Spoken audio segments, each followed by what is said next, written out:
What if taking care of yourself actually helped you show up better for everyone else? I'm Janet Jacks, Coach Janet J, and this is your next best step.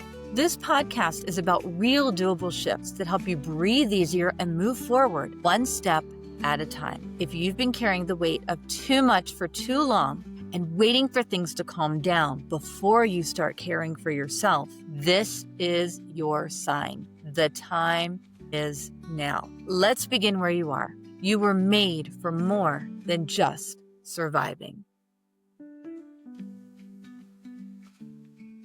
Growing up, Lent meant giving up jelly, which sounds oddly specific, I know. But here is what happened. Without jelly, I had to explore other options. Peanut butter, honey, cinnamon, sugar. And you know what? I got out of a rut I didn't even know I was in.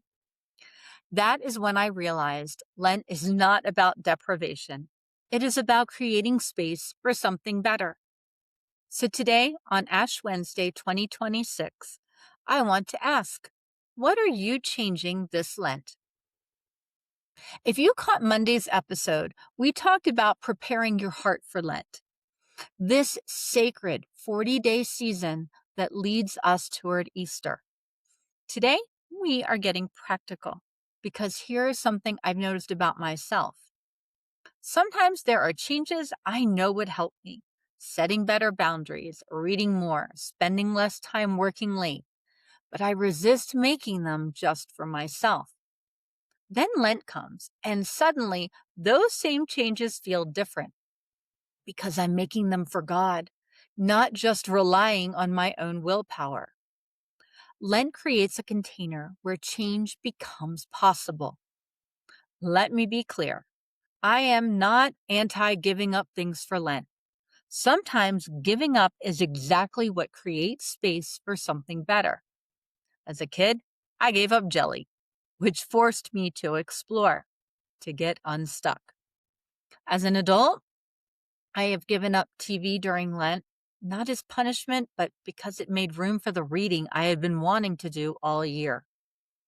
Here is the key distinction. Are you removing something that genuinely is not serving you? Or are you white-knuckling through deprivation to prove something? The first one, that is wisdom. The second one, that is exhausting. Lent works best when you are strategic.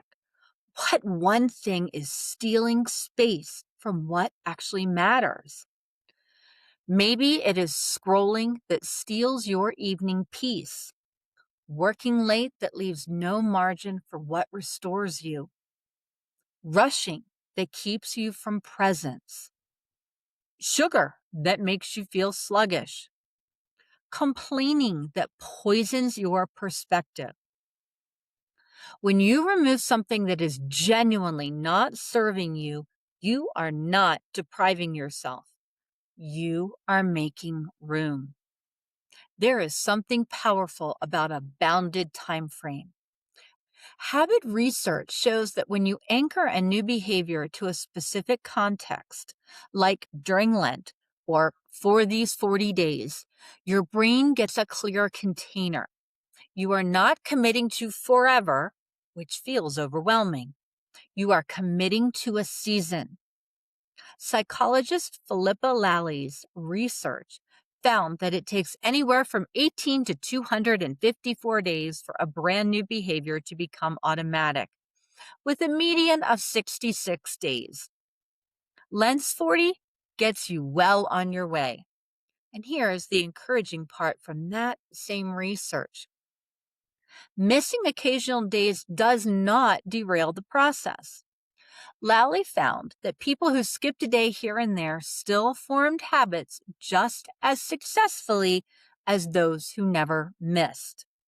The key is getting back on track, not perfection. Studies also show when we frame changes as a part of something larger than ourselves, in this case, spiritual formation and preparing for Easter, we are more likely to persist even when motivation wanes. And here's what I've experienced personally. changes I make for God somehow bypass the resistance I feel when I am just doing it for myself. There is something about offering your Lent practice to God that transforms from self improvement project to spiritual partnership. I want to ground this in Isaiah 58:6, but we need context first. In Isaiah 58, God's people were fasting. They were going through all the religious motions, looking very spiritual on the outside, and they were frustrated that God did not seem to notice. So they asked, "Why have we fasted and you do not see? Why have we humbled ourselves and you do not notice?" God essentially says, "Your fasting is an empty ritual. You are just performing." Then he describes what he actually wants. "Is not this the kind of fasting I have chosen? To loose the chains of injustice and untie the cords of the yoke, to set the oppressed free and break every yoke." In other words, God's invitation is not suffer to prove your devotion.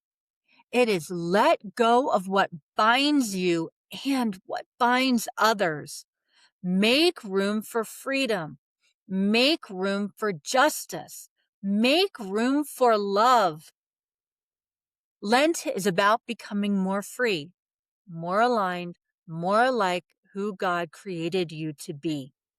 So when you choose what to change this Lent, what to release, what to add, you are not earning favor. You are accepting an invitation to freedom.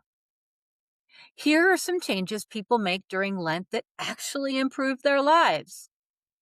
Letting go of something that distracts. Social media scrolling.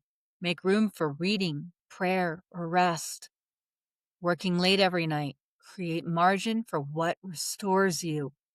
Complaining or negative self-talk. Replace with a gratitude practice.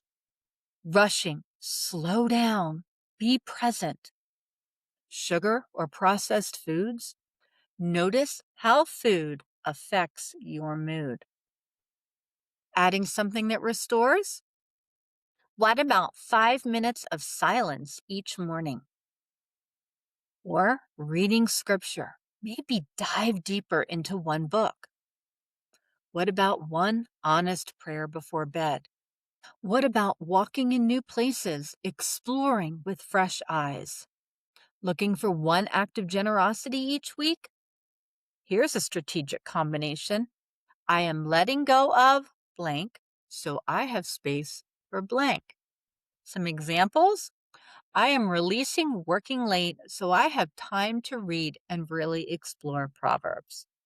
Or I am letting go of my normal routine so I can add one adventure each week, even if it is just to walk in a new place. Maybe I am releasing sugar so I can notice how food affects my energy. Pick one change, not five, one that would genuinely improve your life if it's stuck. Here is your next best step. Write down your one Lent change using this frame. For the next 40 days, I am releasing blank, so I can make room for blank. I am doing this for God and for my own flourishing. Put it somewhere you will see it. Mirror, nightstand, phone lock screen. And remember what the research shows. If you miss a day, you are not behind. You are human. Missing occasional days does not derail habit formation. What matters is getting back on track. That is how reorientation works, again and again. Even though Lent is a spiritual practice, it ripples through all four pillars of wellness. Spiritual, you are partnering with God in your growth. Mental, less noise equals more clarity for what matters. Emotional, changes you make for God often improve your relationships. Better boundaries, clearer communication, less resentment. Physical, When your spirit has room to breathe, your body often follows. Better sleep, less stress, healthier choices. Lent is not compartmentalized spiritually. It is whole life transformation. So today, on Ash Wednesday 2026, I will ask again, what are you changing this Lent? What is one thing you will release so you can make room for something better? Write it down, tell someone, start today. And if this helped, share it with a woman who has been wanting to make a change and has not yet been able to. I am Coach Janet J, and this is your next best step. See you Friday. All right, you've got your next step. Small, doable, and real. If this inspired you, make sure to grab your free 5-minute daily reset at yournextbeststep.com. It's my gift to help you pause the chaos and reconnect with what matters most. Be sure to subscribe. And if someone came to mind while you listened, please share this with them. Remember, you are seen, you are known, and you matter. Be kind to yourself along the way. You are making real change, one step at a time.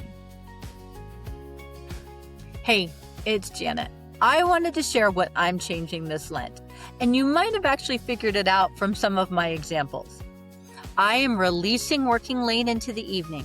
This is a habit that I have let creep back in, and it steals time from things that actually restore me. Instead, I'm making room for two things. First, I am reading.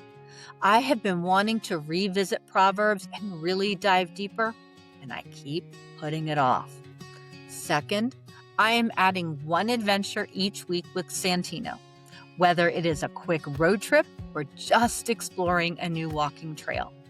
The change will be good for both of us.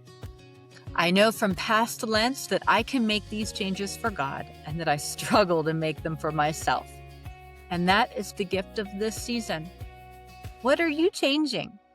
Share it on Instagram or Facebook and tag me at Janet J. Jax or at Coach Janet J. I would love to cheer you on. Remember, you are not earning anything. You are just saying yes to becoming who God is calling you to be. And that is enough.